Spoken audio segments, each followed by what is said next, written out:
شهادة أن لا إله إلا الله وأن محمد رسول الله. ہماری زمین میں، مربوں میں، کارخانوں میں، صنعت میں، تجارت میں، مکانوں میں، سامان میں تم اپنے غلاموں کو، لونڈیوں کو اپنے ساتھ برابر کا شریک بناتے ہو.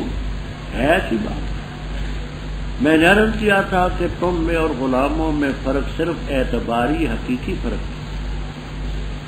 اعتباری فرق یہ ہے کہ تم مجازی طور پر آقا ہو، وہ مجازی طور پر مملوک. باقی وہ بھی انسان، تم بھی انسان، تمام ضروریات بشریہ جیسے تمہاری شوق. جب تم اپنے جیسے انسانوں کو اپنی دولت میں برابر کا شریک نہیں بنانا چاہتے، نہیں گوارا کرتے، تو رب تعالیٰ کے ساتھ مخلوق کو نہ جنس ہے. رب تعالیٰ کی تو جنس ہی نہیں، نہ صنف ہے، نہ کوئی مشابہت. لیسا کا مثلی ہے، اس کے ساتھ تم اس کے کارخانے میں شریک ٹھہراتے ہیں. اس سے بڑا ظلم کیا ہے؟ اور تم ان سے ایسے ڈرو جیسے اپنے نفوس سے ڈرتے ہو. جیسے دو آدمی ہوتے نا کسی کاروبار میں شریک، تو ہر شریک کو یہ فکر ہوتی ہے کہ اگر مجھ سے حساب کتاب میں غلطی ہوئی تو میرا شریک مجھ پر اعتراض کرے. شریک ہو نا کام میں تو اس کو فکر ہوتی ہے کہ اگر مجھ سے کوئی گڑبڑی ہو گئی تو میرا شریک ضرور اعتراض کرے گا کہ یہ حساب بھی نہیں. تو کیا تم بھی اپنے غلاموں سے ڈرتے ہو؟ جب تم اپنے غلاموں سے نہیں ڈرتے اور ان کو اپنے گویا کے کارخانے میں اور اپنی چیزوں میں نہیں شریک ٹھہراتے، تو پھر خدا کو، خدا کے بندوں کو، خدا کی مخلوق کو خدا کا شریک کیسے بنائے؟ کذالک نفصل الآیات لقوم یعلمون. فرما دلیل پہ ظالموں کے پاس کچھ نہیں. بل اتبع الذین ظلموا اہواءہم. انہوں نے اپنی خواہشات کی پیروی کی علم کے ذریعے. کون اس کو ہدایت دے؟ جس کو اللہ دیتا ہے. جس نے اپنی خواہش کی پیروی کی، اتباع، تو جب اپنی خواہش کی پیروی کرتا ہے، غلط راستے پر چلتا ہے، تو رب زبردستی پہ ایمان نہیں دیتے، کوئی مددگار ان کے. فرمایا تو ان کو چھوڑ دے. فاقم وجہ، تو اپنے چہرے کو دین کی طرف گویا کہ متوجہ کر. حنیفہ، یہ حنیفہ کا لفظ یہ وجہ کا ضمیر سے حال ہے، حالہ کونے کا حنیف. دوسری ترکیب بھی آئے گی کہ دین سے بھی دین حنیف، اس کی بھی وہ بات آگے انشاءاللہ کل آ جائے. تو آپ اتنے سمجھے کہ حنیفہ حال ہے دین سے، حالہ کونے کا حنیف. یہ اللہ کی فطرت ہے، فطرت اللہ ہے، یہ مفعول ہے. فطرہ فطرت اللہ، الزموا فطرت اللہ، جو اس پر رب نے لوگوں کو پیدا کیا. کوئی اللہ تعالیٰ کی خلقت میں کوئی تبدیلی نہیں. ذالک الدین القیم ولکن اکثر الناس لا یعلمون. منیبین، یہ منیبین حال ہے. وجہ کا، اور اس پر جو عطف ہے اس سے بات سمجھنا. فاقم وجہ کا، یہ وجہ کا یہ معطوف علیہ ہے، اس پر عطف ہے. ومن اتبع کا، اور جنہوں نے تیری پیروی کی. فاقم وجہ کا ومن اتبع کا، تو بھی پیروی کر، قائم کر اپنے چہرے کو، اور جنہوں نے تیری پیروی کی وہ بھی. حالہ کونکم منیبین، منیبین اس وجہ کا جو معطوف ہے اور اس پر جو جملہ عطف ہے، ان دونوں سے حال ہے. یہ آپ کو انشاءاللہ جلالین تک میں ترکیب ملے گی. جلالین استاد هل انت حی ام متیقظ؟ ہاں آگے وہاں اریدہ بھی، ہاں نہ اب پورا نہیں پڑھا دوں. ہاں نہ ہوگا مولانا، یہ کوئی بات نہیں، مجھے دیں.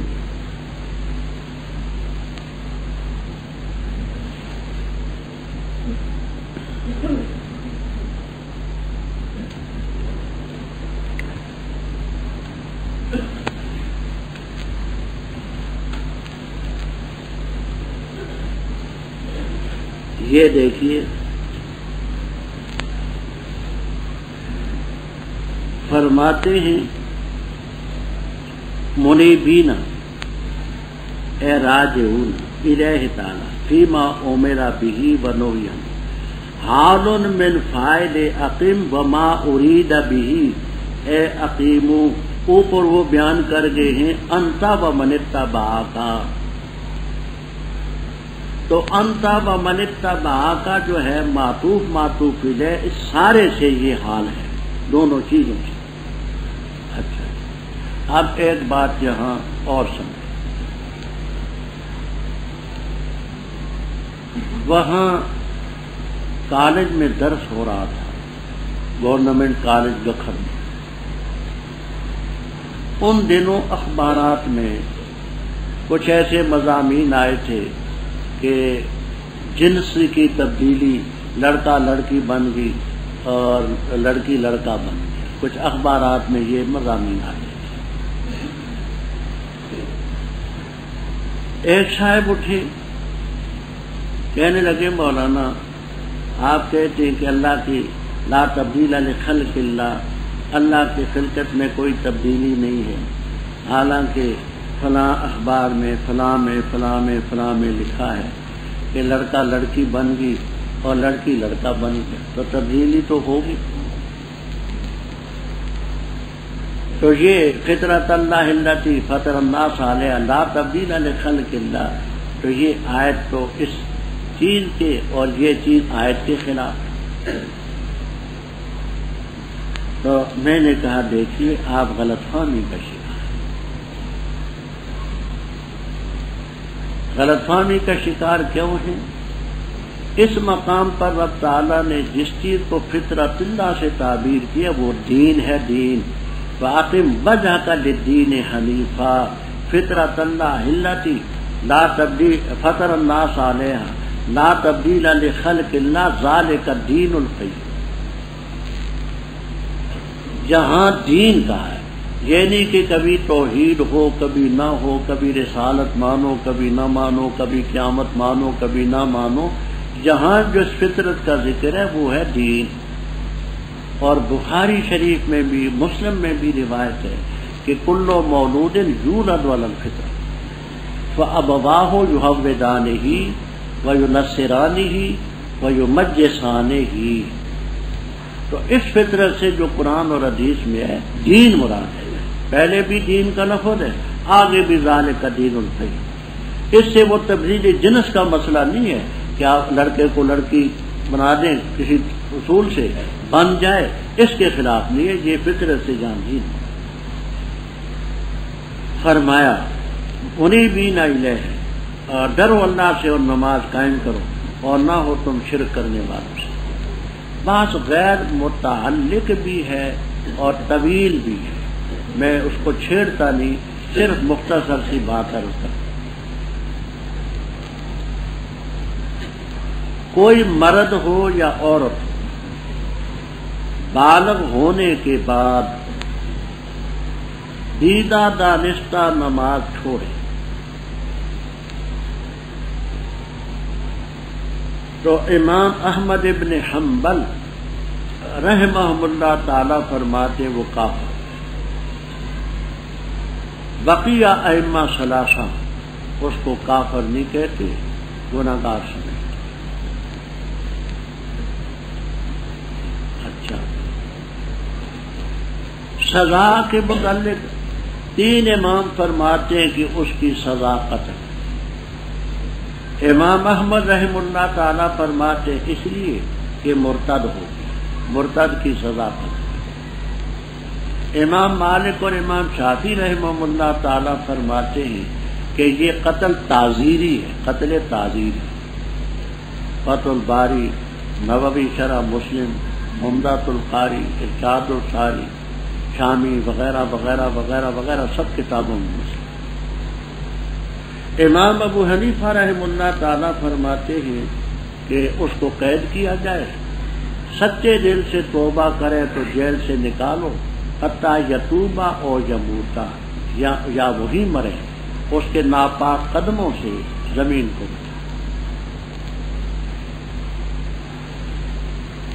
اب امام احمد ابن حنبل رحمہ اللہ تعالی کی طرف سے جن حضرات نے دلیلیں پیش کی ان میں ایک یہ بھی ہے کہ نماز قائم کرو اور نہ ہو تو مشرک ہو، وہ نماز کا ترک کرنا کفر اور شرک تو کافر ہوگی۔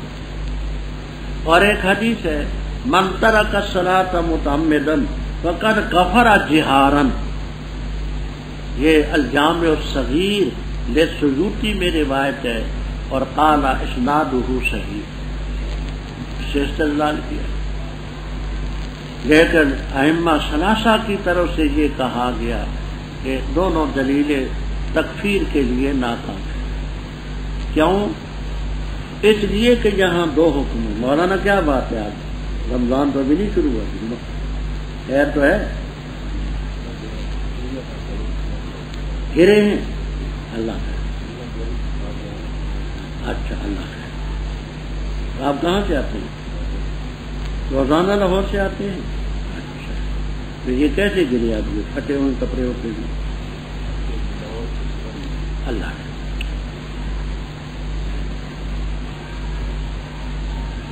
بات توجہ سے سمجھ، اس سے نماز کے تارک کی تکفیر کی دلیل نہیں نکلی۔ کیوں؟ یہاں تو واو عطف ہے، یہاں وَأَقِیمُوا الصَّلَاةَ اور قائم کرو نماز، وَلَا تَكُونُوا مِنَ الْمُشْرِكِينَ اور نہ ہو شرک کرنے والوں میں، یہ تو واو عطف ہے۔ واو نہ ہوتا تو پھر اس میں امکان تھا اقیموا الصلاۃ لا تکونوا من المشرکین، واو عطف ہے، دو حکم الگ الگ کہ نماز قائم کرو اور شرک کرنے والوں میں سے، تو اس سے تو ثابت نہیں۔ باقی رہی وہ حدیث، تو حدیث صحیح ہے لا شک ہے، لیکن ہے خبر واحد، تکفیر کے لیے قطعی دلیل درکار ہے، خبر واحد ظنی ہوتی ہے، تو حدیث صحیح ہوتے بھی خبر واحد ہے، اس لیے اس سے تکفیر۔ باقی ائمہ ثلاثہ کے ادلہ بہت سے ہیں، ایک عبادہ ابن صامت رضی اللہ تعالیٰ عنہ کی روایت ہے جو ابو داؤد، نسائی، مشکات وغیرہ وغیرہ کتاب میں۔ حضرت صلی اللہ علیہ وسلم نے فرمایا کہ جس شخص نے وضو کیا، وضو کر کے اس نے نماز پڑھی تو اللہ تعالیٰ کا عہد ہے کہ اسے بخش دے گا، اور جس نے نماز کی پابندی نہ کی اللہ تعالیٰ کا کوئی وعدہ نہیں، ان شاء عذبہ و ان شاء غفر لہ، چاہے تو اس کو سزا دے چاہے تو اس کو معاف کرے۔ فرمایا ان لوگوں سے جنہوں نے دین میں تفرقہ ڈالا گروہ در گروہ، ان سے نہ ہو، ہر گروہ اپنے پاس کی چیزوں کا کچھ ہو۔ آگے انسان کی تلون مزاجی بیان فرماتے ہیں، اور جس وقت انسان کو تکلیف پہنچتی ہے اپنے رب کو پکارتے ہیں منیبین ہے، ناس کا لفظ یہ جنس ہے، اس میں تعمیم ہوتی ہے، اس لیے ربہم دعو منیبین ہے۔ پھر جب رب تعالیٰ کی طرف سے رحمت چکھاتا ہے، ایک گروہ ان میں سے اپنے رب کے ساتھ شریک ہے تاکہ انکار کریں ہماری دی ہوئی نعمتوں کا، اچھا فائدہ اٹھا لو، ان قریب تم جان لو گے کیا ہم نے مشرکوں پر کوئی دلیل نازل کی؟ وہ دلیل متکلم میں بولتی ہے کہ جس وجہ سے وہ شرک کرتے ان کے شرک کے لیے کوئی ثبوت ہے؟ کون سی دلیل؟ عقلی ہے نقلی ہے؟ اور ایسے ہی انسان جو نافرمان ہیں، جب ہم ان کو رحمت چکھاتے ہیں خوش ہوتے ہیں ان پر، ان کو تکلیف پہنچتی ہے ان کے ہاتھوں کی کمائی کی وجہ سے، اذا ہم یقنطون انتا یقنطو سمع، نا امید ہو جاتی ہے، حالانکہ رب کی رحمت سے نا امید ہونا نہیں۔ دیکھتے نہیں کہ اللہ تعالیٰ کشادہ کرتا ہے رزق جس کے لیے چاہے اور تنگ کرتا ہے، یہ اس میں نشانی اس قوم کے لیے بیمار ہے۔ اوپر رزق کا ذکر تھا، آگے اس کے مصارف کا ذکر ہے کہ ان لوگوں کو رزق میں سے دو، فآت ذی القربى حقہ والمسکین وابن السبیل، یہی بہتر ہے ان لوگوں کے لیے جو اللہ کی رضا چاہتے ہیں اور وہی فلاح پانے والے۔ آگے بات کو ذرا توجہ سے وما آتم من ربا لیربو فی اموال الناس۔ علامہ محلی رحمہ اللہ تعالی وغیرہ یہ مانا کرتے ہیں کہ جو چیز تم دیتے ہو من ربا وہ اس کو وہ مفعول لہو قرار دیتے، تم جو چیز دیتے ہو زیادتی حاصل کرنے کے لیے تاکہ بڑے لوگوں کے مالوں میں، دینے والوں کے مالوں میں اللہ کے نزدیک نہیں بڑھے۔ آپ سمجھیں، مثال کے طور پر ایک شخص دوسرے کو ہدیہ دیتا ہے، تحفہ دیتا ہے، اس ارادے سے کہ میں اس کو 10 کا تحفہ دوں گا، یہ مجھے 20 کا دے گا۔ ہدیہ دیتا ہے، تحفہ دیتا ہے، یہ اجل تحصیل زیادہ ربا، زیادت حاصل کرنے کے لیے، تو اللہ کے نزدیک اس کا کوئی درجہ نہیں۔ کیوں؟ اللہ کی رضا کے لیے تو ہے نہیں، دیتا اس لیے کہ مجھے زیادہ ملے۔ پھر سن لیں، محلی رحم اللہ تعالی وغیرہ فرماتے ہیں کہ من ربن جو ہے، گویا لفظ انہوں نے نہیں کہے لیکن ان کی تفسیر چاہتی ہے کہ من ربن جو ہے یہ مفعول ہے، تم جو دیتے ہو ہدیہ تحفہ وہ زیادتی حاصل کرنے کے لیے تاکہ بڑے وہ فی اموال الناس، لوگوں کے مالوں میں، کہ دینے والے کے مال میں زیادتی ہو، اللہ کے نزدیک ہو نہیں۔ کیوں؟ اللہ کے نزدیک تو وہ چیز بڑھے گی جو اس کی رضا کی، تو تم نے ہدیہ دیا ہے، تحفہ دیا ہے، اس لیے کہ مجھے وہ زیادہ دے گا۔ یہ کیا کہا میں نے؟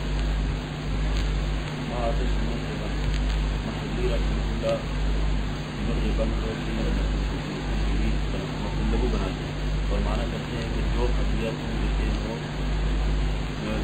اس لیے پھر زیادتی کو لوگوں کے مالوں تو تمہارے مال نہیں بڑھیں گے، اللہ کے نزدیک کوئی اضافہ نہیں ہوگا۔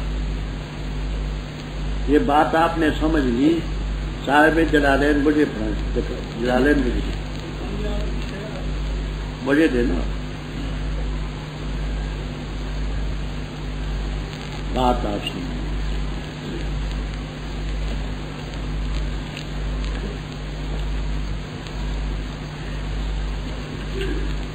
یہ دے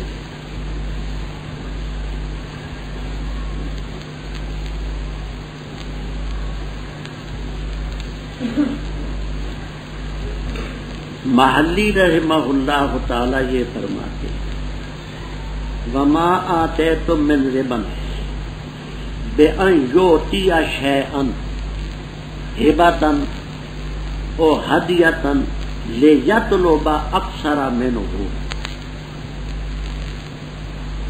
لفظاً نہیں کہتے کہ ربن مفعول ہو، لیکن مفہوم اس کا یہ کہ جو تم دیتے ہو کوئی چیز ہدیۃً تحفۃً تاکہ اس سے زیادہ ملے، فسمی باسم المطلوب من الزیادۃ فی المعاملہ، تو ربا کہتے ہیں زیادتی کو، تاکہ زیادتی حاصل ہو۔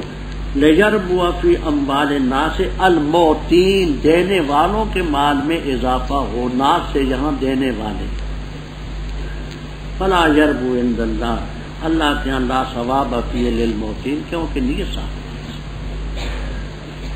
تو تم جو ہدیہ دیتے ہو، تحفہ دیتے ہو، اس غرض سے کہ یہ مجھے زیادہ دے گا اور مال میرا زیادہ ہوگا، تو ناس سے کون ہے؟ معطی، دینے والے، اللہ کے نزدیک نہیں بڑھے گا، اس لیے کہ اس میں نیت خالص ہے۔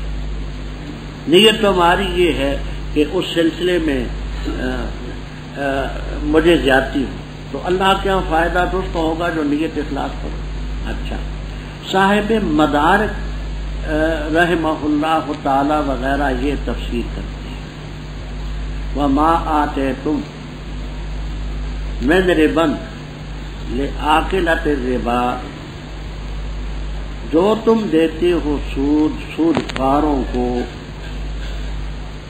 تاکہ بڑے وہ من اموال ناس سود خواروں کے مال میں اضافہ ہو، فلا یربو عند اللہ، اللہ کے ہاں اس کا کوئی اجر نہیں۔ جو تم دیتے ہو آکلۃ الربا سود خواروں کو تاکہ ان کے مال بڑھیں، تو اللہ کے نزدیک اس میں کچھ، اور جو تم زکوٰۃ دیتے ہو ارادہ کرتے ہو رب کی رضا کا، تو وہی ہے اپنے اجر کو دو چند کرنے والے بڑھانے کا۔ عام حالات میں دیں گے تو حشرۃ امثالھا، فی سبیل اللہ کریں گے تو 700، واللہ یضاعف لمن یشاء۔ اسی آیت کریمہ کی تفسیر میں مولانا عثمانی رحمہ اللہ تعالی نے مثال کے طور پر سمجھایا کہ ایک آدمی ہے، اس کا بدن پھول گیا ہے، برم سوج آیا ہے، اور دن بدن اس کا بدن موٹا ہوتا جاتا ہے، اور وہ خوش ہوتے ہیں کہ ہم موٹے ہو گئے پہلوان۔ بھائی یہ موٹاپا جو ہے تیری ہلاکت پر پہنچا، تجھے خوشی کس چیز کی؟ اسی طرح سود خوار کا مال، حرام خور کا مال، وہ بظاہر تو بڑھے گا، لیکن اس پر خوشی نہیں ہونی چاہیے، اسی میں اس کی ہلاکت۔ اور زکوٰۃ کی مثال ایسی ہے کہ انسان کے بدن میں مواد فاسدہ و غلیظہ جمع ہوں، جلاب کے ذریعے ان کو نکالے تو بدن کمزور ہو، لیکن اسی کمزوری میں اس کی صحت ہے، تو زکوٰۃ سے بظاہر مال کم ہوگا لیکن اسی میں اس کی صحت عافیت ہے، اور ربا اور حرام خوری سے مال بڑھے گا لیکن وہ سوج ہے، برم ہے، پرسوب ہے، وہ ان کی تباہی پر منتظر۔ فرمایا اللہ تعالیٰ نے تمہیں پیدا کیا، پھر تمہیں رزق دیا، پھر تمہیں مارے گا، پھر تمہیں زندہ کرے گا۔ اے مشرکو بتاؤ تمہارے شرکاء میں ہے کوئی یہ کاروائی کرنے والا؟ تمہیں پیدا کرنے والا، مارنے والا، رزق دینے والا سبحانہ و تعالی عما ظہر الفساد فی البر والبحر، ظاہر ہو گیا فساد خشکی میں اور سمندر میں بسبب اس کے جو لوگوں کے ہاتھوں نے کمایا، تاکہ چکھائے ان کو بعض وہ چیز انہوں نے بدلہ بعض اس چیز کا جو انہوں نے عمل کی، تاکہ وہ باز آ جائے۔ کہہ دے سیر کرو زمین میں، پس دیکھو کیسا تھا انجام ان کا جو پہلے تھے اکثر ان کے مشرک۔ پس قائم کر اپنا چہرہ دین قیم کی طرف، پہلے اس کے کہ آئے وہ دن جس کے لیے ٹلنا نہیں اللہ کی طرف سے، اس دن یصدعون متفرق ہوں گے۔ من کفرا، جس نے کفر اختیار کیا پس اس پر اس کے کفر کا وبال پڑے گا، اور جس نے عمل کیا اچھا پس اپنے نفوس کے لیے یمہدون تیاری کرتے ہیں تاکہ بدلہ دے اللہ ان لوگوں کو جو ایمان لائے وعملوا الصالحات کیے اپنے فضل سے، بے شک وہ نہیں پسند کرتا کافر۔ اور اس کی قدرت کی نشانیوں میں سے یہ ہے کہ بھیجتا ہے ہوائیں جو خوشخبری سناتی ہیں، اور تاکہ چکھائے تمہیں اپنی رحمت سے، اور تاکہ چلیں کشتیاں اس کے حکم سے، اور تاکہ تلاش کرو تم اس کے فضل سے، اور تاکہ تم شکریہ ادا کرو۔ اور البتہ تاکید سے بھیجے ہم نے تجھ سے پہلے رسول ان کی قوموں کی طرف، پس آئے وہ ان کے پاس واضح دلائل لے کر، پس ہم نے انتقام لیا ان لوگوں سے جنہوں نے جرم کیا، اور تھا لازم ہم پر مدد کرنا مومن۔ اللہ تعالیٰ کی ذات وہ ہے جو بھیجتی ہوائیں، پس اڑاتی ہے بادلوں کو، پس پھیلاتا ہے اس کو آسمان میں جیسے چاہے، اور کرتے ہے اس کو کسفن تہ بتہ، پس دیکھو گے تم بارش کو نکلتی ہے اس کے درمیان سے، پس جب وہ پہنچاتا ہے جس کو چاہے اپنے بندوں میں سے، اچانک وہ خوش ہوتے ہیں۔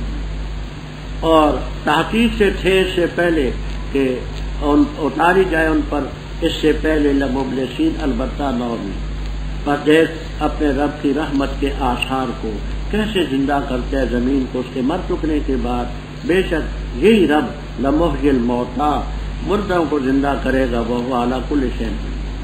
اور البتہ اگر ہم بھیجیں ہوا پس دیکھیں اس کو مصفرن زرد، البتہ ہو جائیں اس کے بعد یکفرون، ناشکری کرتے ہیں، بس بے شک تو نہیں سنا سکتا مردوں کو اور نہیں سنا سکتا بیروں کو پکار جس وقت پھرے وہ پیر دکھاتے، اور نہیں تو ہدایت دے سکتا اندھوں کو ان کی گمراہی سے، ان تسمعوا، نہیں تو سنا سکتا مگر صرف ان کو جو ایمان لائیں ہماری آیات پر، فہم مسلمون، پس وہ مسلمان۔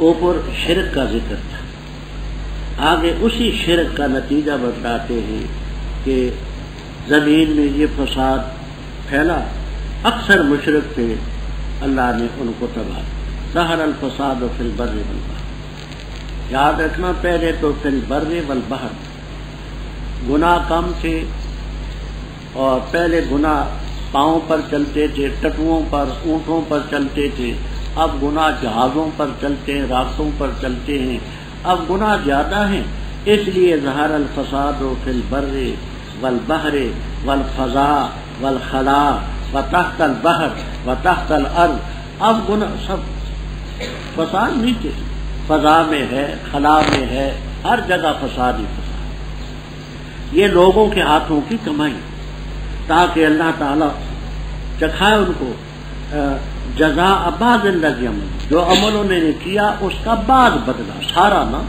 سارا تو قیامت کو ملے گا، کچھ بدلہ جہاں مل جائے، اس لیے ان کو سزا دیتے تاکہ وہ لوگ۔ یہاں حافظ ابن کثیر رحمہ اللہ تعالی نے تفسیر ابن کثیر میں نقل کیا ہے کہ ابن زیاد کا دور تھا، گندم کا ایک دانہ، گندم کا، حنطہ کا، یہ بصرے اور کوفے کی جو کھجوریں ہیں ان کی گٹھلی اور نوات کے اندازے پر ہوتا تھا۔ ہم نے کسی وقت جب ہمت ہوتی تھی وہ گٹھلیاں تولی تو ایک تولا بھی نکلی، 9 ماشے بھی نکلی، گویا گندم کا ایک دانہ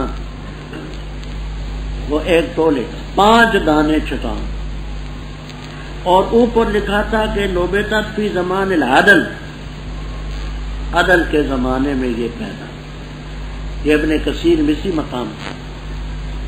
وہ عدل کی اتنی برکت ہے کہ ایک ایک دانہ اتنا وزن، اور فرماتے جب عیسیٰ علیہ السلام تشریف لائیں گے تو روایات نقل کی اور احادیث میں موجود ہے کہ ایک بکری اتنا دودھ دے گی کہ کئی لوگوں کو کفایت کرے گا، ایک گائے اتنا دودھ دے گی فیام من الناس، کئی قبیلوں کو کفایت کرے گا، ایک انار اس کو 2 حصے کر کے ایک حصے کے نیچے کئی لوگ جمع ہو کے بیٹھے۔ یہ ابن کثیر رحمہ اللہ تعالی نے یہاں نقل۔ ابو داؤد میں روایت ہے، فرماتے ہیں کہ ایک گویا کہ سنترا، یہ سنترا تو جانتے ہیں نا، آج کلام ہوتے ہیں، ایک اترج اتنا بڑا تھا کہ اس کو کاٹ کر کے اونٹ پر 2 حصے کر کے ایک طرف لانا، ایک دوسری طرف لانا۔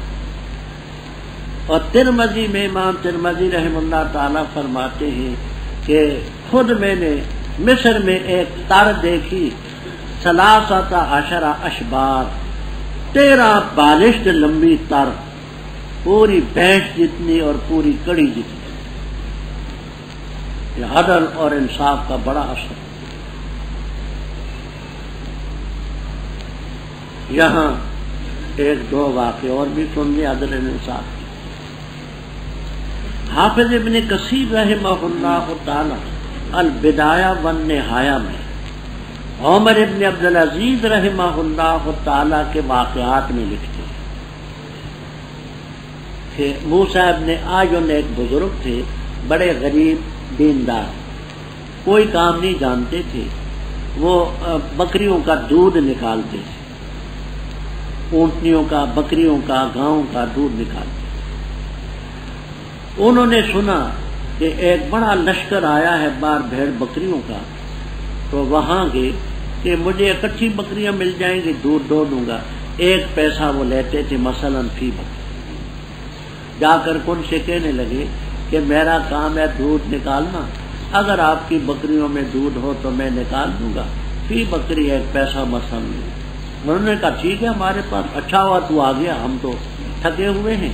اور اچھا اس میں انہوں نے دیکھا کہ 30 کلبن، 30 کتے ہیں، 30 بڑے موٹے موٹے، تو دیکھ کر کے حیران ہوئے کہ یہ 30 کتے، کتا تو 1-2 بھی بڑا ہوتا ہے، کافی ہوتے ہیں، یہ 30 کتے انہوں نے جمع کر رکھے۔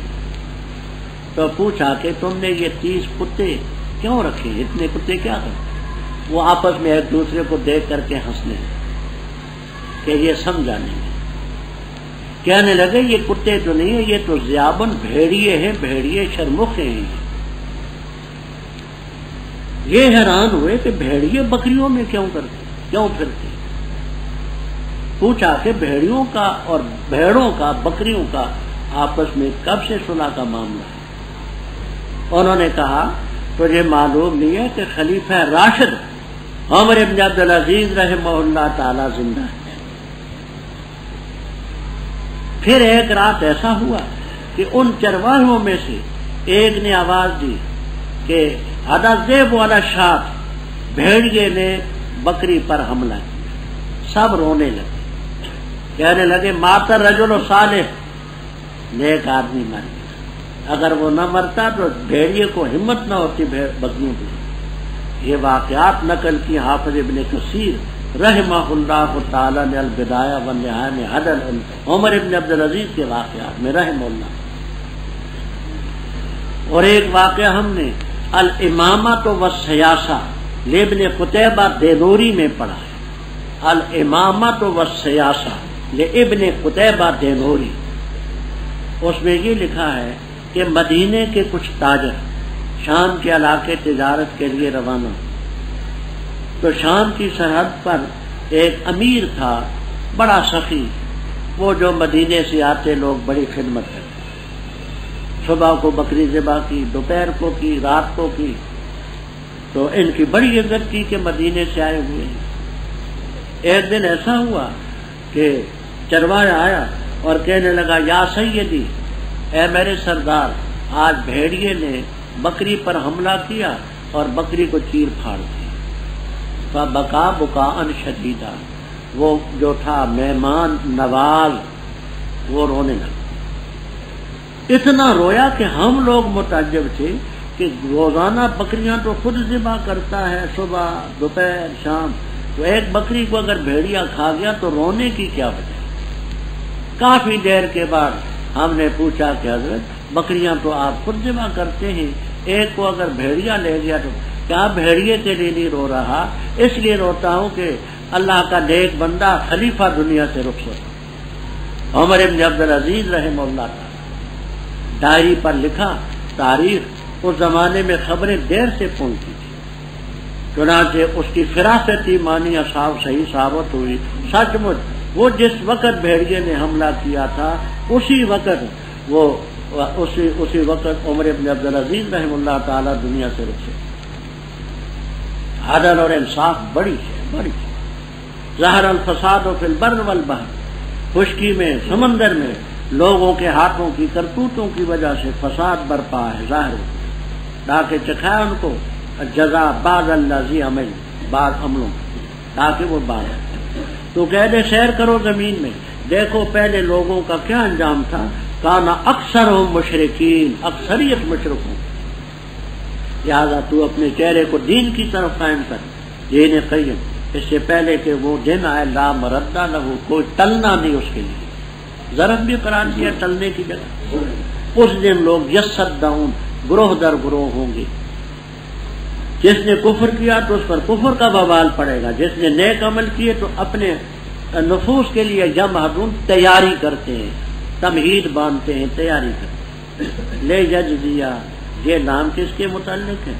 کہتے یصدعون کے متعلق، گروہ ہوں گے، تاکہ اللہ مومنوں کو جنہوں نے اچھے اعمال کیے اپنے فضل سے ان کو دے بدلہ دیں، بے شک وہ کافروں کو نہیں پسند۔ آگے رب تعالیٰ کی قدرت کی دلیل فرمایا، رب کی قدرت کی نشانیوں میں سے یہ کہ بھیجتا ہے ہواؤں کو مبشرات، وہ خوشخبری سناتی ہیں بارش سے پہلے، اور تاکہ تمہیں اپنی رحمت چکھائے، گرمی کا زمانہ ہو، سخت گرمی ہو، حبس ہو، ٹھنڈی ہوائیں، خدا کی نعمت ہو، اور تاکہ بادبانی کشتیاں چلیں سمندر میں اس کے حکم سے، تاکہ کشتیاں چلیں اور تم اللہ کے فضل کو حاصل کرو، یہاں کی چیزیں ادھر لے جاؤ، ادھر کی چیزیں یہاں لاؤ، اور تاکہ تم جب فائدہ اٹھاؤ بچ کے آؤ، رب کا شکریہ ادا کرو۔ رب قیامت کا ذکر بھی ہو چکا، توحید کا بھی ہو چکا،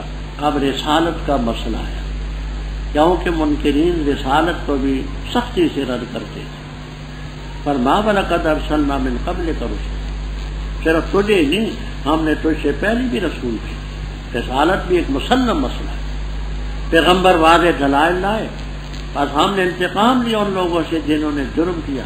وَكَانَ حَقًّا عَلَيْنَا نَصْرُ الْمُؤْمِنِينَ، 11ویں پارے میں عرض کر چکا ہوں کہ حق کا وہ معنی نہیں جو معتزلہ نے کہ وجوب علی اللہ ہو، کیونکہ وجوب کے بعد اختیار باقی نہیں رہتا، یہ حق بحسب الوضع ہے۔ اللہ کی ذات وہ ہے جس نے، پھر توحید شروع ہوئی کہ جو ہوائیں بہتی ہے، بادلوں کو اٹھاتی ہیں، آسمان میں بکھیرتی ہیں، جیسے چاہے تہ بتہ کرتا ہے اس کو۔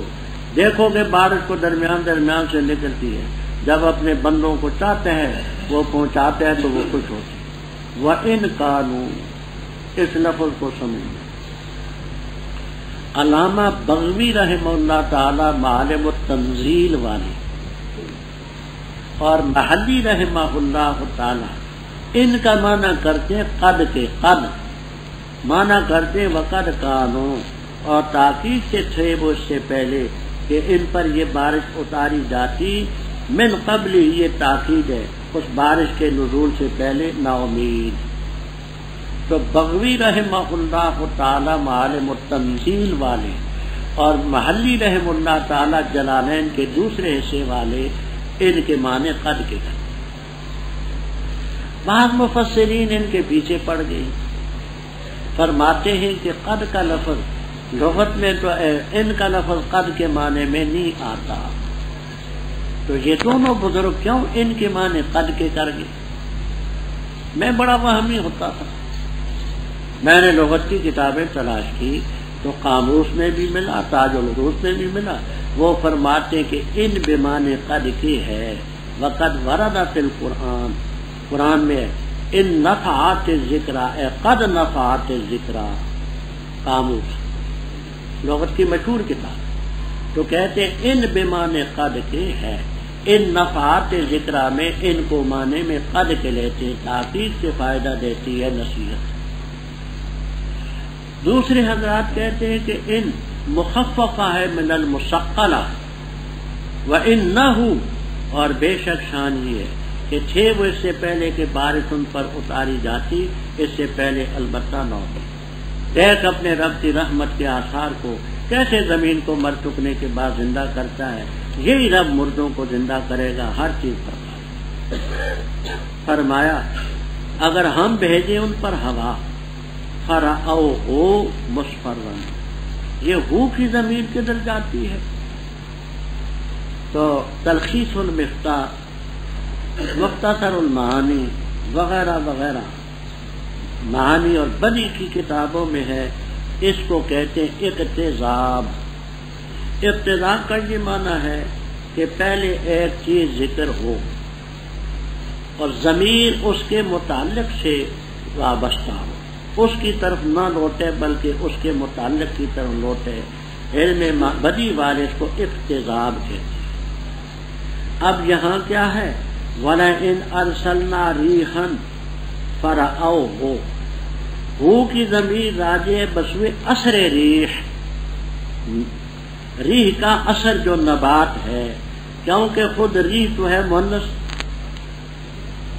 اس کی طرف ضمیر نہیں جا سکتی، تو کہتے ہیں کہ یہاں اگر ہم بھیجیں ہوا، فَرَأَوْهُ، اے فَرَأَوْ اثر الریح، اثر الریح سے کیا مراد ہے؟ وہ نبات جو سبزی اگتی ہے اس میں ہوا کا دخل بھی ہے، وہ اثر ریح کو دیکھیں جو نبات ہے، پودے ہیں، ان کو زرد دیکھیں تو ہو جائے، اس کے بعد ناشکری کا کیا کہا میں نے؟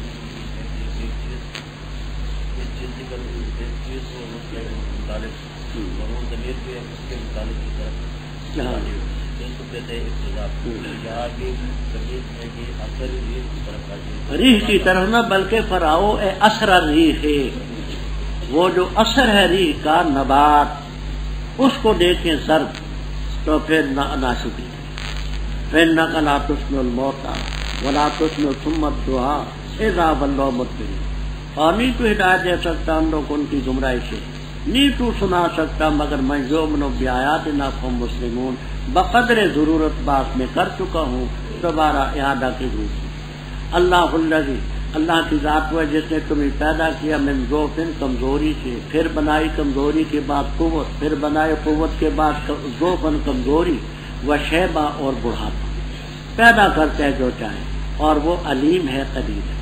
اور جس دن قائم ہوگی قیامت، یقسم المجرمون، قسم اٹھائیں گے مجرم کہ نہیں ٹھہرے وہ ایک گھڑی کے علاوہ، اسی طرح تھے وہ الٹے پھیرے جاتے، اور کہیں گے وہ لوگ جن کو علم دیا گیا اور ایمان دیا گیا، البتہ ٹھہرے تم اللہ کی کتاب میں الی یوم البعث، اٹھنے کے دن تک، بس یہ ہے یوم البعث، لیکن تم تھے نہیں جانتے، پس اس دن ہی نفع دے گا ان کو جنہوں نے ظلم کیا، معذرت تم عذر کرنا ان کا، اور نہ ہوں گے وہ کہ مطلوب ہو ان سے توبہ۔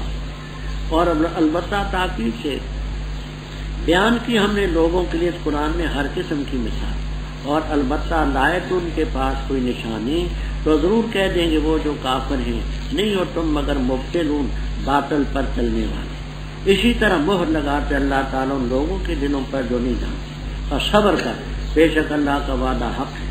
ولا یستخفنک، اور نہ ہلکا کریں تجھے وہ لوگ جو یقین نہیں رکھتے۔ رب اوپر بھی اللہ تعالیٰ کی قدرت کی دلیلیں تھی، ہواؤں کو بھیجنا اور بارش کا نازل کرنا، آگے بھی رب تعالیٰ کی قدرت کی دلیلیں ہیں۔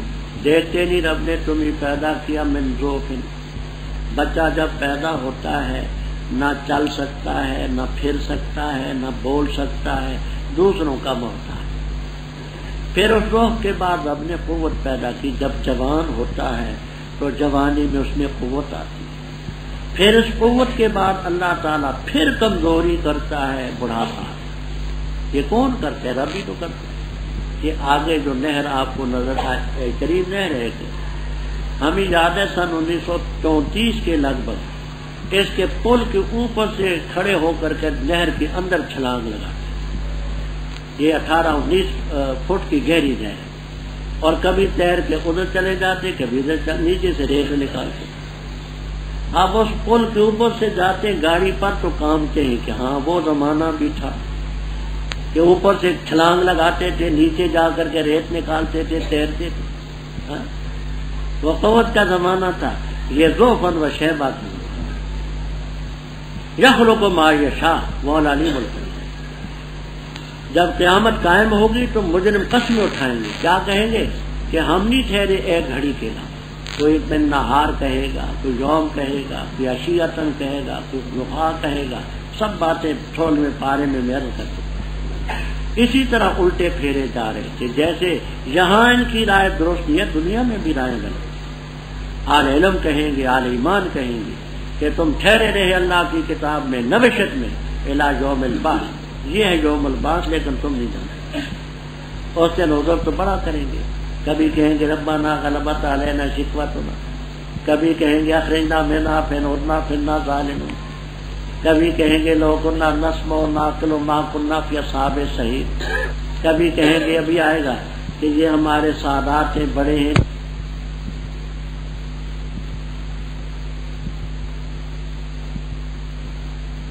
کے معنی آپ نے کیا پڑھے ہیں؟ کوئی صاحب بول دیں گے استاد ابو، مادہ کیا ہے، معنی کیا ہے؟ ہاں، یستعتبون کا مادہ مجرد کیا ہے؟ حوالے کے ساتھ، ویسے ہوائی چرلی نہ ہو، حوالے کے ساتھ ہو کہ یستعتبون کا مجرد مادہ کیا ہے، اس کا معنی کیا ہے؟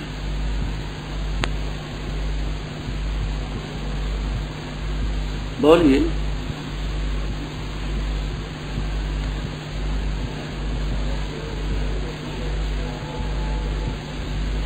ولاہم یستعتبون کا معنی کیا ہے؟ مجرد مادہ اس کا کیا ہے؟ جی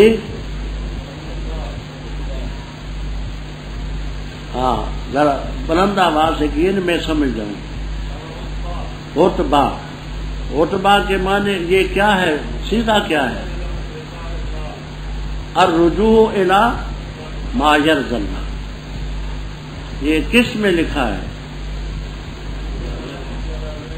ہاں، اور آپ کے پاس جلالین ہے نا جبھی.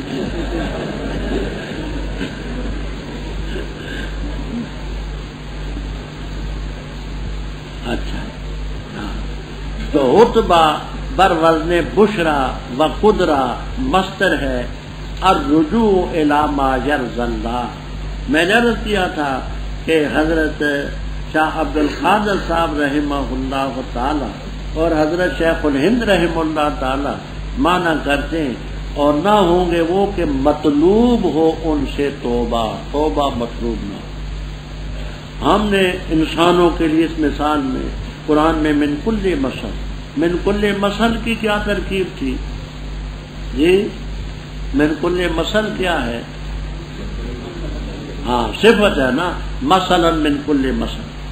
اگر ان کے پاس تو نشانی لائے، کافر کہیں گے تم باطل پر چلو.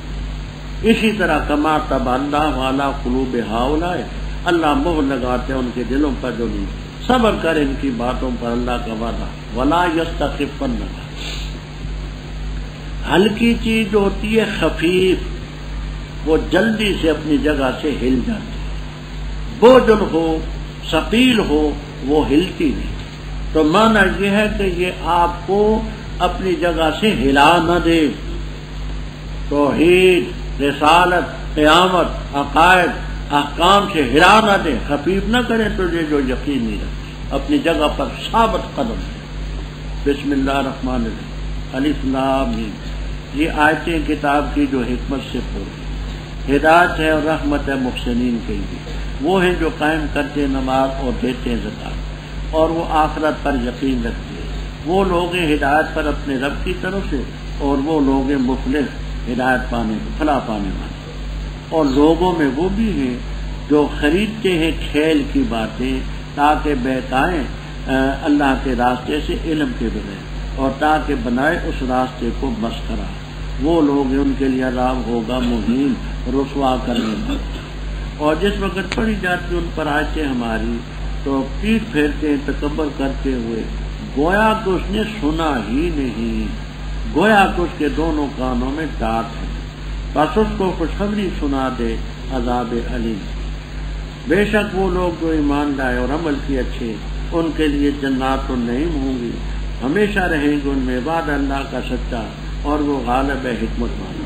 پیدا کیا اس نے آسمانوں کو بغیر ستونوں کے جن کو تم دیکھو، اور ڈالے اس نے زمین میں مضبوط پہاڑ، ان تمید بکم، تاکہ نہ حرکت کرے زمین تمہیں لے کر. اور بکھیرے اس نے زمین میں ہر قسم کے جانور، اور نازل کیا ہم نے آسمان سے پانی، پس اگائے ہم نے اس زمین کے اندر من کل زوج، ہر قسم کی چیزوں سے عمدہ. یہ ہے اللہ کی مخلوق. بتاؤ مجھے کیا کچھ پیدا کیا انہوں نے جو اللہ کے غرے اس کے نیچے، بلکہ ظالم فی ضلال مبین، کھلی گمراہی میں.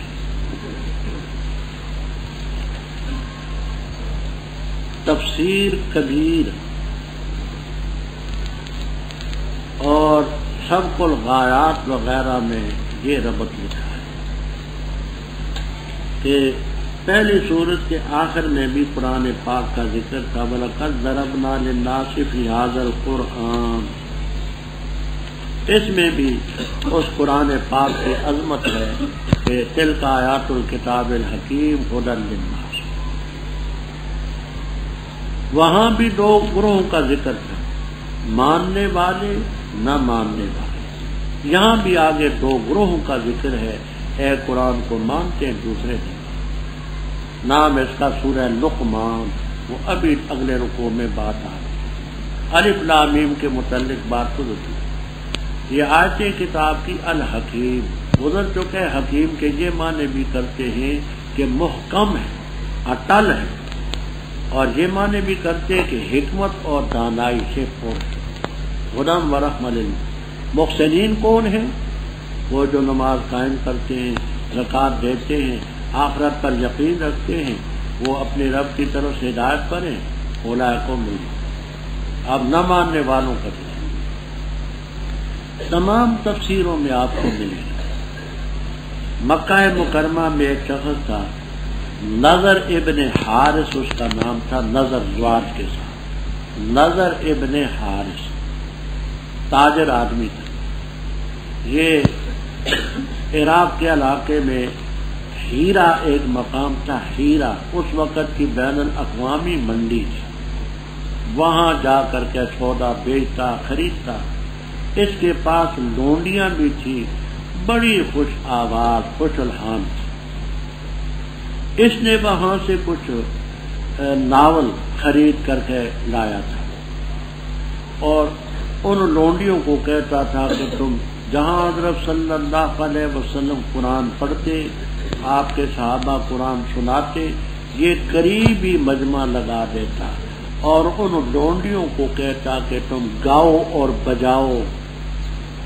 تو لہو الحدیث سے الغنا، گانا بجا، اور تو اس طریقے سے لوگوں کو حق سے روکتا تھا۔ نضر ابن حارث قریشی، اس کا ذکر ہے کہ لوگوں میں وہ بھی ہیں جو خریدتے ہیں لہو الحدیث سے، کھیل کی باتیں، تماشے کی باتیں، ناول، قصے، کہانیاں، اور کہتا تھا کہ محمد صلی اللہ علیہ وسلم سے میں بہتر قصے تمہیں سنا سکوں، آؤ رستم کا قصہ سناؤں، فرخزار کا سناؤں، فلاں کا سناؤں، تاکہ اللہ کے راستے سے لوگوں کو روکے علم کے بغیر، اور تاکہ اللہ کے راستے کو ایک مذاق اور مسخرہ بنائے۔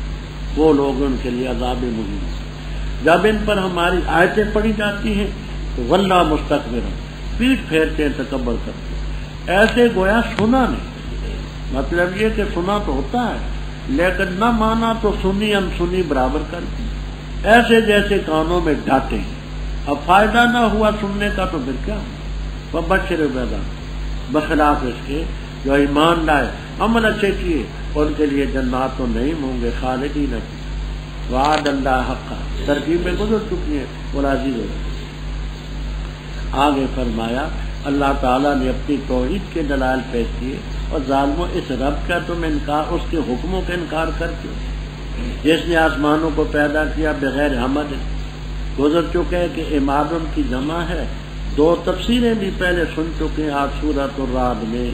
ایک یہ کہ نہ ستون ہے نہ نظر آتے، وقیلہ بعض سلف کہتے کہ ستون تو ہیں نظر نہیں آتے، تو نفی ہے رویت کی، اور نورانی قسم کے ستون۔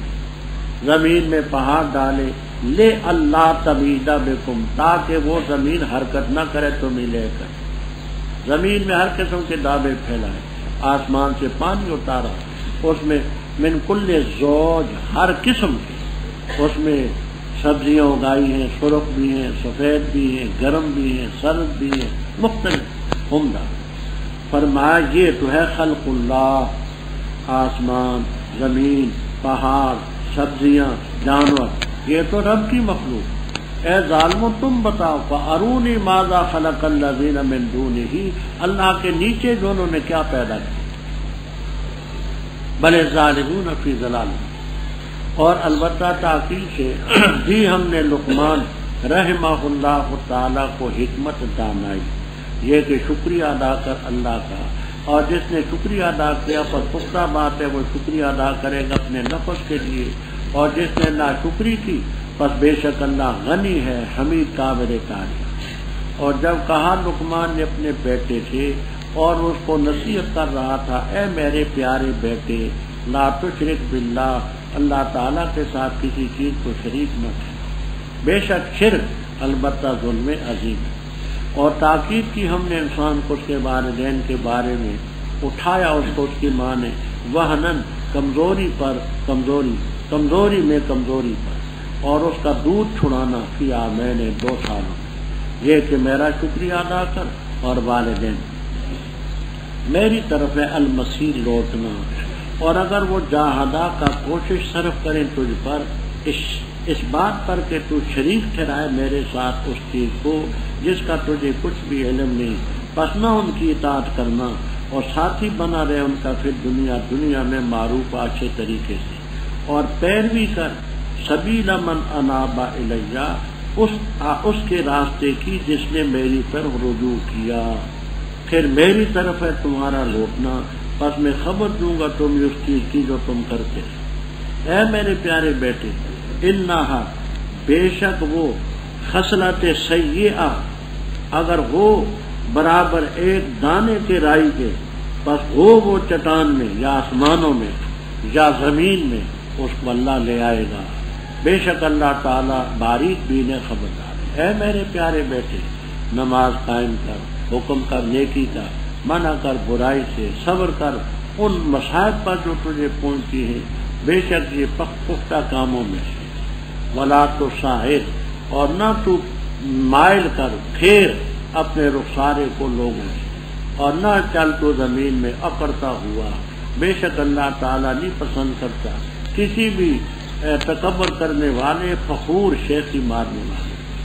مقصد اور میانہ روی اختیار کر کی مشیق اپنی چال میں، اور پست رکھ اپنی آواز کو، بے شک انکر الاصوات، آوازوں میں بری آواز، البتہ گدے کی آواز۔ رب اوپر توحید کا اثبات اور شرک کا رد تھا۔ آگے حضرت لقمان رحمہ اللہ تعالی کا ذکر کرتے ہیں کہ توحید ایک ایسی فطری چیز ہے کہ حضرت لقمان نے اپنے بیٹے کو کہا لا تشرک باللہ، عین فطرت کے مطابق۔ یہ لقمان کون تھے؟ جہاں تفسیر خازن، معالم التنزیل، روح المعانی، کبیر وغیرہ وغیرہ تفسیروں میں بڑا کچھ لکھا۔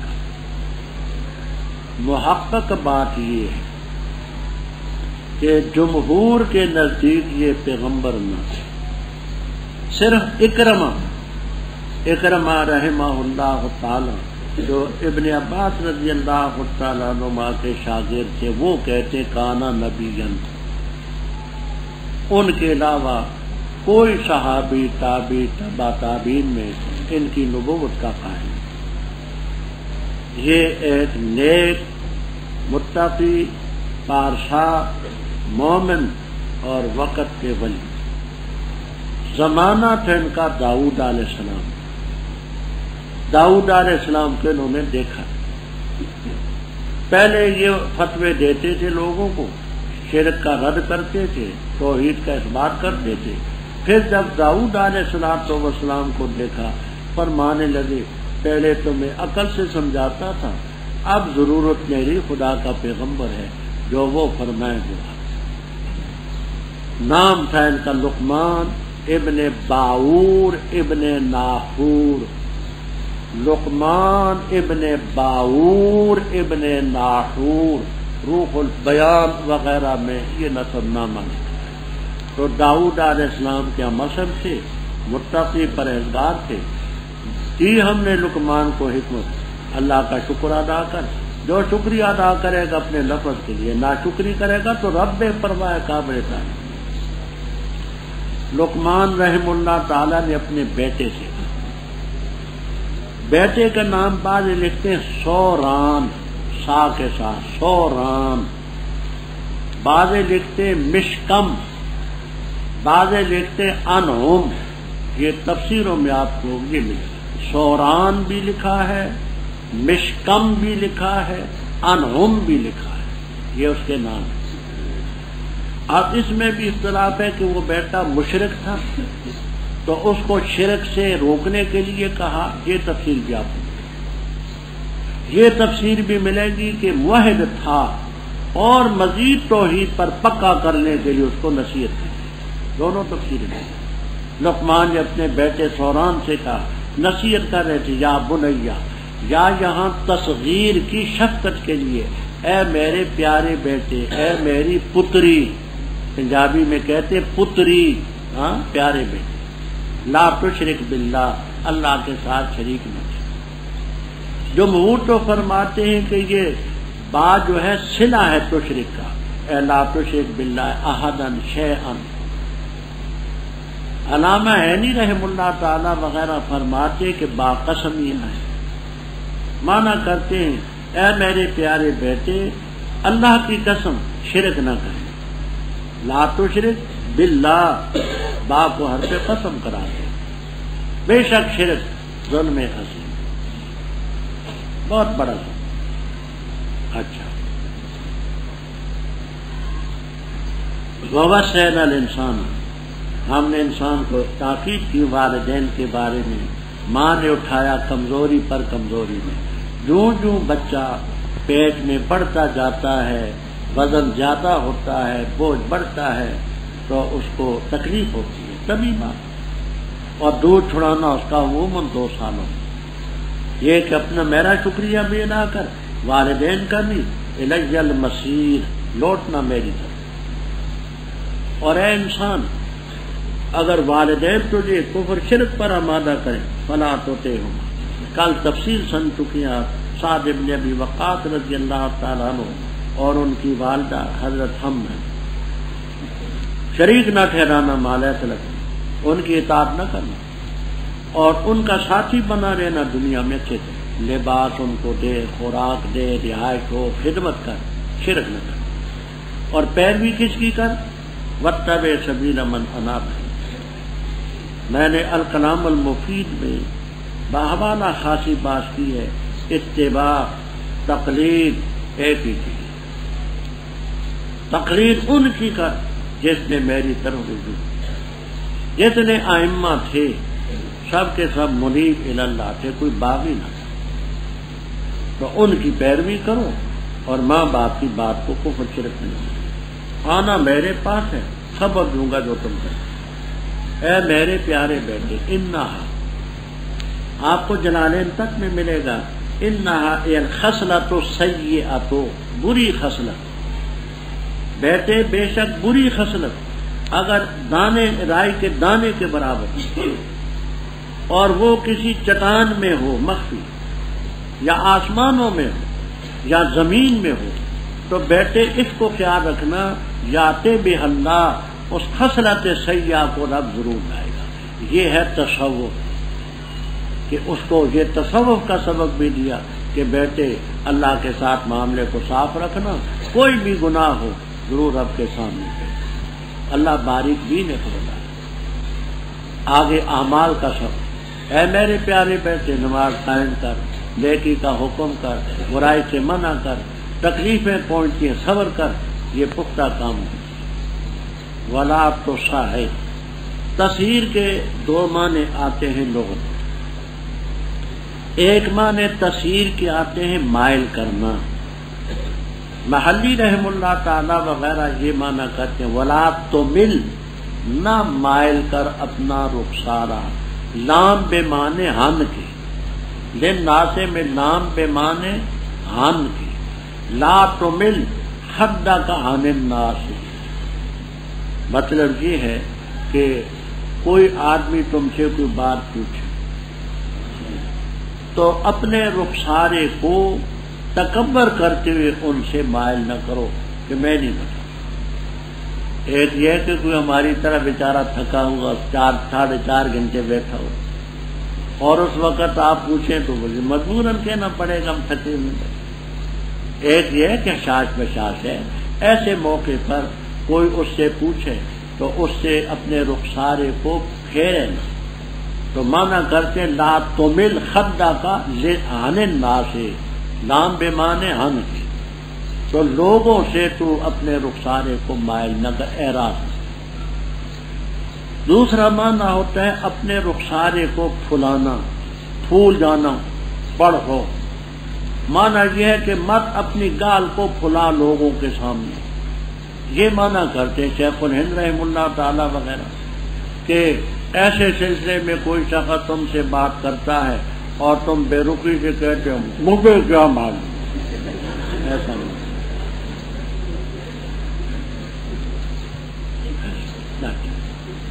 اور زمین میں اکڑ کر کے بھی مت چلو. بے شک اللہ کسی مختال اور فخور کو نہیں پسند. پہلے عرض ہو چکا ہے کہ مختال ہے عمل کے لحاظ سے، فخور ہے دل کے لحاظ سے. نہ دل میں تکبر کرو نہ من میں. اور کیا کرنا بیٹا؟ وقصد فی مشی کا، چال میں میانہ روی کا. نہ تو بلا ضرورت پاگلوں کی طرح دوڑتا جا کے لوگ اس کو کیا ہو گیا، نہ بیماروں کی طرح پاؤں گھسیٹتا چلا جا کے لوگ حیران ہو کہ اس کو کیا ہو گیا، میانہ روی اختیار، اور بیٹا آواز کو پست رکھتا، اتنی ضرورت ہوتی آواز نکالنے، کیوں؟ اگر اونچی آواز نکالنی کوئی اچھی بات ہوتی تو گدھا بڑا فاضل، کیوں؟ انہن کر الاصوات لصوت الحمید، ساری آوازوں میں بھدی آواز، بری آواز گدھے کی۔ تو اس میں انہوں نے گویا کہ توحید بھی بتائی، شرک بھی بتایا، ماں باپ کے گویا کہ خدمات بھی بتائی، تصوف بھی بتلایا، نماز بھی، نیکی کا حکم بھی، اور اخلاقیات بھی، تھوڑے سے بیان میں بڑا کچھ کیا۔ کیا نہیں دیکھتے تم کہ اللہ تعالیٰ نے مسخر کی تمہارے لیے وہ چیز جو آسمانوں میں اور جو زمین میں، اور مکمل کی اس نے تم پر نعمہ اپنی نعمتیں ظاہری بھی اور باطنی بھی۔ اور لوگوں میں کچھ وہ ہیں جو جھگڑتے اللہ تعالیٰ کے بارے میں بغیر علم کے، اور نہ ہدایت ہے اور نہ کتاب ہے روشنی پہنچانے والی، اور جب ان سے کہا جاتا ہے پیروی کرو اس چیز کی جو اللہ نے نازل کی، تو کہتے ہیں بلکہ ہم پیروی کریں گے اس چیز کی جس پر ہم اپنے آبا کو کریں کیا، اور اگرچہ شیطان ان کو دعوت دے شعلہ زن عذاب کی طرف، اور جس نے جھکایا اپنا چہرہ اللہ کی طرف اور ہے نیکی کرنے والا پس تحقیق تو اس نے مضبوطی سے پکڑا دستہ مضبوط، اور اللہ ہی کی طرف ہے معاملات کا لوٹ انجام کا، اور جس نے کفر کیا پس نہ غم میں ڈالے تو یہ کفر اس کا ہماری طرف ہے لوٹنا ان کا، بس ہم ان کو خبر دیں گے اس کارروائی کی جو انہوں نے کی، بے شک اللہ تعالیٰ جانتے ہیں دلوں کے راز، ہم فائدہ دیتے ان کو تھوڑا سا، پھر مجبور کریں گے ان کو ایسے عذاب کی طرف غلیظ جو شدید ہوگا۔ اور البتہ اگر تو ان سے سوال کرے کس نے پیدا کیا آسمانوں کو زمین کو، البتہ ضرور کہہ دیں گے اللہ نے، کہہ دے الحمدللہ، بلکہ اکثر ان کے نہیں جانتے۔ اللہ ہی کے لیے ما فی السماوات والارض، بے شک اللہ غنی حمید قابل تعریف۔ اور اگر بے شک وہ چیز جو زمین میں درخت یہ قلمیں بن جائیں اور سمندر ہے اس کی مدد کریں، اس کے بعد 7 سمندر اور، تو نہ ختم ہو اللہ کے کلمات، بے شک اللہ تعالیٰ عزیز حکیم۔ نہیں ہے تمہارا پیدا کرنا اور نہ تمہارا اٹھنا مگر ایک ہی نفس کی طرح، بے شک اللہ تعالیٰ سمیع ہے بصیر ہے۔ کیا نہیں دیکھتے کہ اللہ تعالیٰ داخل کرتے رات کو دن میں اور داخل کرتے دن کو رات میں، اور مسخر کیا اس نے سورج و چاند کو، ہر ایک چلتا ہے اپنی میعاد مقرر تک، اور بے شک اللہ تعالیٰ جو تم کرتے ہو خبردار۔ یہ اس لیے کہ بے شک اللہ تعالیٰ حق ہے، اور بے شک وہ جن کو یہ اللہ کے ورے پکارتے باطل اور بے فائدہ اور بیکار ہے، اور بے شک اللہ تعالیٰ العلی برتر ہے، الکبیر بڑا ہے۔ اوپر حضرت لقمان کی رحمہ اللہ تعالی تقریر میں توحید کا اس بات شرک کر، آگے فرماتے ہیں کہ توحید کے دلائل تو بڑے بات ہیں، دیکھتے نہیں اللہ نے آسمانوں کی چیزیں زمین کی چیزیں تمہارے لیے مسخر کر دی، نعمتیں ظاہری باطنی اللہ نے تمہیں دیے مکمل کی، ظاہری نعمتیں تمہارا وجود، آنکھیں، ناک، کان، ٹانگیں، باطنی نعمتیں علم، فہم، فراست، شعور وغیرہ وغیرہ بڑا کچھ دیا۔ اتنی چیزیں واضح ہوتے ہوئے بھی بعض ایسے احمق لوگ ہیں اللہ کے بارے میں جھگڑتے بغیر علم کے، نہ ہدایت ہے نہ کتاب۔ یہاں بعض نے ابو جہل کا نام، بعض نے عقبہ بن ابی معیط کا نام، بعض میں ابی ابن خلف کا نام، وہ صرف مثال ہے کہ نزول قرآن کے وقت یہ لوگ جھگڑا کرتے تھے، ایسے جھگڑالوں تو قیامت تک ہوتے۔ اب ان کے پاس دلیل کیا ہے؟ جب ان سے کہا جاتا ہے کہ ما انزل اللہ کی پیروی کرو، کہتے نہیں بل حرف اضرار، ہم انزل اللہ کی پیروی نہیں کریں گے، ہم اس چیز کی پیروی کریں گے ہم نے اپنے آبا کو جس پر کہا۔ میں نے دوسرے پارے میں قدر تفصیل سے بات عرض کر دی ہے کہ ایک ہے تقلید جائز، ایک ہے شرک ہو۔ ایسی تقلید جو قرآن کریم میں جس مسئلے کا ثبوت نہ ہو، حدیث میں نہ ہو، خلفائے راشدین سے نہ ہو، صحابہ کرام سے نہ ہو رضی اللہ تعالیٰ عنہم۔ ایسے مسئلے میں کسی امام کی بات کو ماننا یہ ہے اہل اسلام کی تقلید، اور وہ امام کو معصوم نہیں سمجھتے، امام کو مجتہد مانتے ہیں، اور المجتہد یخطئ وجہ اہل اسلام اللہ تعالیٰ کے مقابلے میں اور اللہ کے رسول کے مقابلے میں تقلید کو جائز نہیں سمجھتے۔ ان آیات میں جس تقلید کی اللہ نے ترغیب فرمائی ہے اس تقلید کا اہل اسلام میں کوئی فائدہ نہیں۔ دونوں کا زمین آسمان کا فرق ہے، مبسوط بعض الکلام المفید میں ہے۔ اگرچہ شیطان ان کو عذاب سعیر کی طرف دعوت ہے، فرمایا جس نے اپنا چہرہ اللہ کے سامنے جھکا دیا، نیکی بھی کرتا ہے، اس نے مضبوط دستہ پکڑ لیا، سب معاملات اللہ کی طرف لوٹتے ہیں، انجام کار بھی اسی کی۔ جس نے کفر کیا تو اس کا کفر تجھے پریشان نہ کرے، غم میں نہ ڈالے، اللہ کی طرف لوٹنا ہے، خبر دیں گے جو کرتے ہیں، وہ دلوں کے راز جانتے ہیں۔ ہم دنیا میں ان کو فائدہ دیتے ہیں تھوڑا، پھر مجبور کریں گے ایسے عذاب کی طرف غلیظ جو گاڑا اور شدید۔ فرمایا یہ مشرک جو ہیں اصول تو مانتے، اگر تو ان سے سوال کرے بتاؤ کہ من خلق السماوات والارض لیقولن اللہ، ضرور کہہ دیں گے کہ خدا نے پیدا کیا۔ تو کہہ دے الحمدللہ، تم اقراری مجرم مان کر کے بھی تم پھر نہیں مان، بلکہ اکثر نہیں جانتے۔ فرمایا آسمان و زمینوں کی سب چیزیں رب کی ہیں، ان اللہ الغنی۔ آگے فرماتے مشرکوں نے رب تعالیٰ کی عظمت کو، اس کی بڑائی کو نہیں سمجھا۔ فرمایا یہ زمین میں جتنے درخت ہیں، جب سے زمین پیدا ہوئی، جب فنا ہوگی، از شرق تا غرب، از شمال تا جنوب، جتنے درخت بھی پیدا ہوئے کسی اور مصرف میں نہ لائے جائیں، نہ عمارتوں میں، نہ دروازوں میں، نہ سوختنی، نہ جلائے جائیں، تو اندازہ لگائیں کتنی کلمیں بنی۔ اور یہ سمندر، میں نے عرض کیا تھا کہ جغرافیہ دان کہتے ہیں زمین کے 100 حصے، 100 حصوں میں 71 حصے یہ پانی کے نیچے، 29 حصے یہ خشکی کے، انہی 29 حصوں میں تمام دنیا کی بادشاہی ہیں، 29 حصے خشکی میں ہیں، 71 زیر آب، وہ سارا سمندر۔ رب تعالیٰ فرماتے ہیں کہ جتنے درخت ان کی قلمیں بنا لی جائیں، یہ سمندر جو ہے تو اس کی مدد کرے 7 سمندر اور، تو اندازہ لگائیں کہ کتنی سیاہی ہوگی، کتنی قلمیں۔ سارے انسان، سارے فرشتے، سارے جنات، خدا کی ساری مخلوق اللہ تعالیٰ کی صفات، اس کی خوبیاں، اس کے کمالات لکھنا شروع کر دے، ما نفدت کلمات، کلمے سب گھس جائیں، زندگیاں سب ختم ہو جائیں، سمندر سب ختم ہو جائیں، اللہ تعالیٰ کے کمالات، اس کے اوصاف، اس کی خوبیاں ختم ہونے لگیں۔ کیوں؟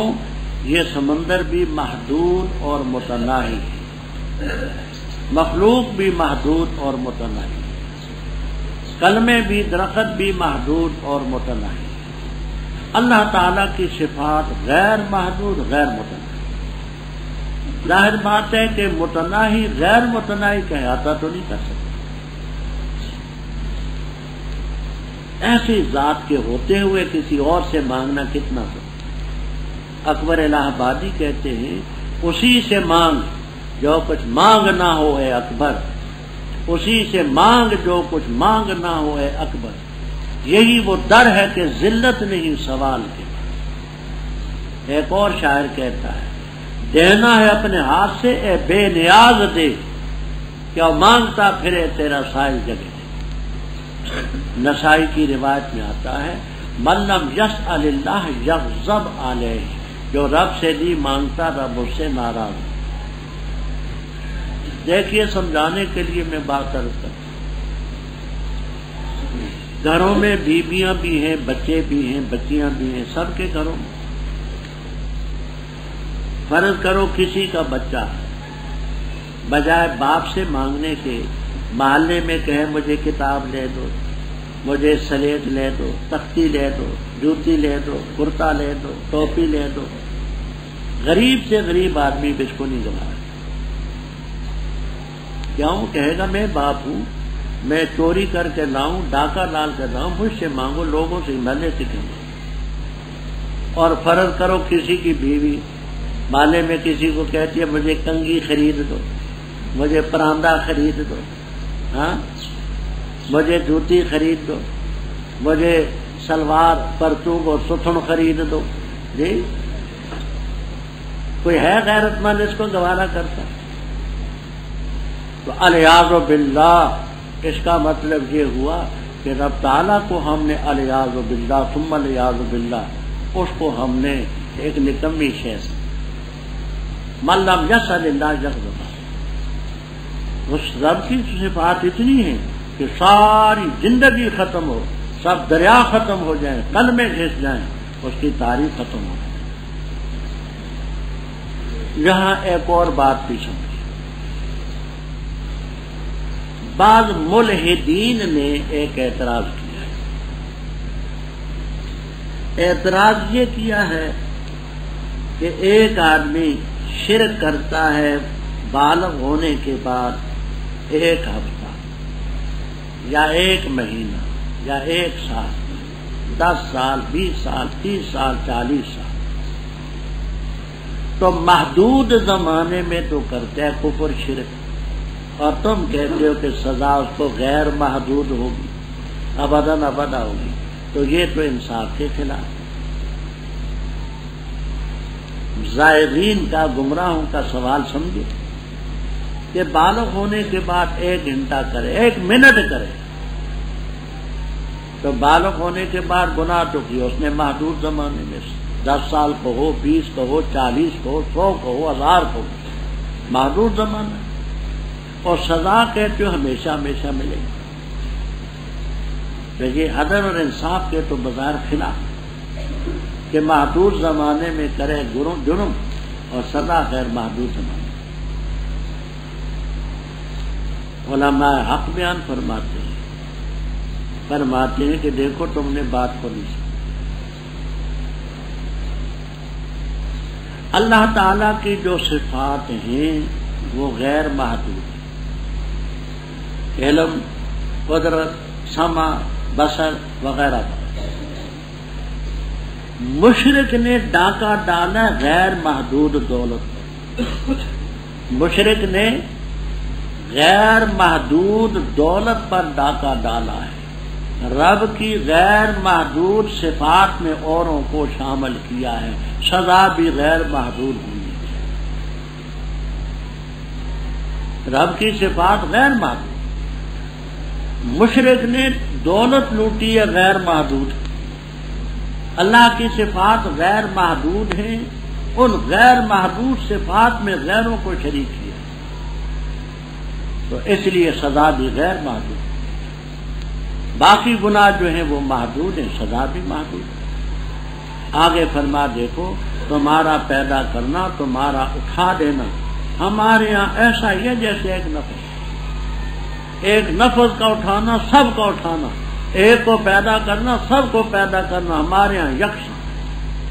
بے شک اللہ سمیع، دیکھتے نہیں خدا کی قدرت، ان اللہ یولج اللیل فی النہار ویولج النہار فی اللیل، دیکھتے نہیں سخر الشمس والقمر کل یجری الی اجل مسمى وان اللہ بما تعملون خبیر، کہ قادر مطلق یہاں کوئی مشکل ہے، اس لیے کہ اللہ تعالی حق ہے، اس کے بغیر جن کو یہ پکارتے ہیں بے فائدہ اور بیکار ہے۔ اللہ تعالی شان کے لحاظ سے برتر، عظمت کے لحاظ سے کبھی کیا نہیں دیکھتا کہ کشتیاں چلتی ہیں سمندر میں اللہ کی نعمت سے، تاکہ تمہیں دکھائے اپنی نشانیوں میں سے بات، بے شک اس کے اندر البتہ نشانی ہر صبر کرنے والے شکر گزار ہیں۔ اور جس وقت چھا جاتی ان پر موجیں کا زلل جیسے صاحبان، پکارتے اللہ تعالیٰ کو خالص کر کے اسی کے لیے دین، پر جس وقت وہ نجات دے تو ان کو خشکی کی طرف بس ان میں کچھ مختصر درمیانی چال چلتے ہیں اور نہیں انکار کرتے ہماری آیتوں کے، الا کل خطار، مگر ہر ایک وعدہ شکن، کفور، ناشکری کرنے والا۔ اے لوگوں ڈرو اپنے رب سے، اور ڈرو اس دن سے کہ نہ کفایت کرے گا کوئی والد اپنے ولد سے، اور نہ مولود کفایت کرے گا اپنے والد سے کچھ بھی، بے شک اللہ کا وعدہ حق ہے۔ بس ہرگز نہ دھوکے میں ڈالے تمہیں زندگی دنیا کی، اور ہرگز نہ دھوکے میں ڈالے تمہیں اللہ کے بارے میں دھوکے باز۔ بے شک اللہ ہی کے پاس علم قیامت کا، اور اتارتا ہے بارش، اور جانتا ہے جو کچھ فی الارحام ہے، اور نہیں جانتا کوئی نفس کیا کمائے گا کل، اور نہیں جانتا کوئی نفس کس زمین میں مرے گا۔ بے شک اللہ تعالیٰ علیم ہے خبیر۔ اوپر بھی خدا کی قدرت کی دلیلیں تھیں، آگے بھی نہیں۔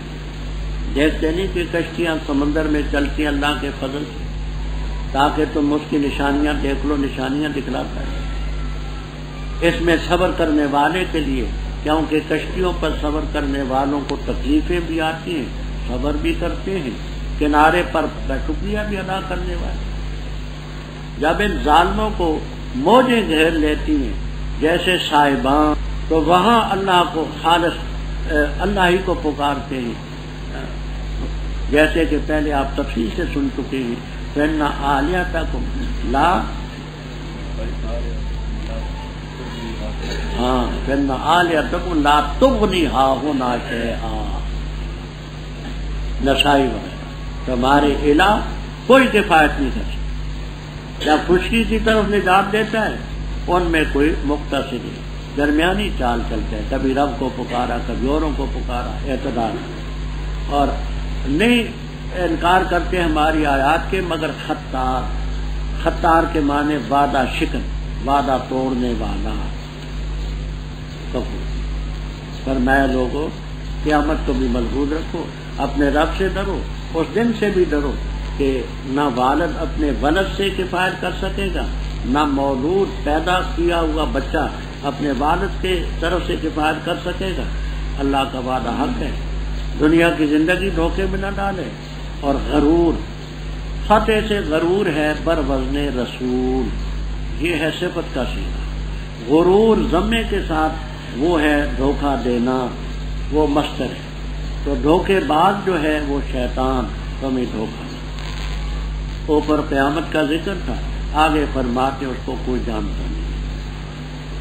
یہاں آپ کو اکثر تفسیروں میں نام بھی ملے، تفسیر خازن، معالم التنزیل، ابن کثیر وغیرہ وغیرہ میں، کہ عامر ابن حارث ایک شخص تھا، عامر ابن حارث، وہ آیا، اس نے حضرت صلی اللہ علیہ وسلم سے کہا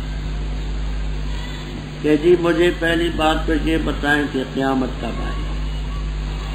میں نے اپنی زمین میں کاشت کی ہے اور فصل بویا ہے، یہ بتائیں بارش کب ہوگی۔ میری بیوی با امید ہے، مجھے یہ بتائیں کہ لڑکا ہوگا یا لڑکی، کالا ہوگا یا گورا۔ میں نے آج جو کام کیا ہے میں وہ تو جانتا ہوں، مجھے یہ بتائیں میں کل کیا کروں گا۔